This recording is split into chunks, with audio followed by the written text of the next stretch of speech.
அனைத்து இந்திய அண்ணா திராவிட முன்னேற்ற கழகத்தோட ஒரே பொதுச் செயலாளர், இன்னைக்கு இந்த கழகத்தை கட்டி காக்கக்கூடிய ஒரே வீரர் எங்களை பொறுத்த வரைக்கும் நான் பல வருடங்களா 35-40 வருஷமா இருக்கேன். எனக்கு பார்த்த என்னுடைய அரசியல் அனுபவத்தில் எடப்பாடியார் தான் நான் சொல்வேன். அவர் சொன்னதை செய்வார். அவருடைய திட்டங்கள்லாம் நல்லா தான் செயல்பட்டது. என்ன காரணம்னு தெரியல.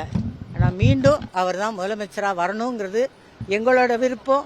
மக்கள், முதியோர்கள், வளர்ந்தவர்கள், விவரம் தெரிஞ்சவங்களுடைய விருப்பம் அதுதான். அது நிறைவேறணும்னு நான் எல்லாம் வல்ல இறைவனை வேண்டிக்கிறேன். இயற்கை தான் நமக்கு கை கொடுக்கணும்.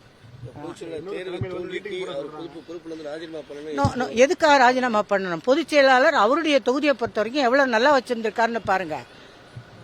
அவருடைய தொகுதியில 98 வாக்குகள் வித்தியாசத்தில் ஜெயிச்சிருக்காரு. பொதுச் செயலாளர் ராஜினாமா பண்ண வேண்டிய அவசியமே இல்லை.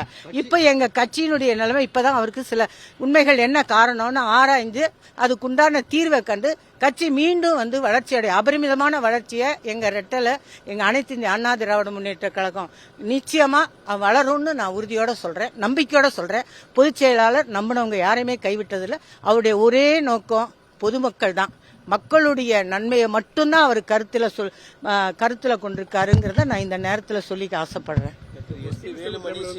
அவங்கள பத்தியெல்லாம் நான் சொல்ல விரும்பல. அதை பத்தியெல்லாம் நான் நோ கமெண்ட்ஸ்.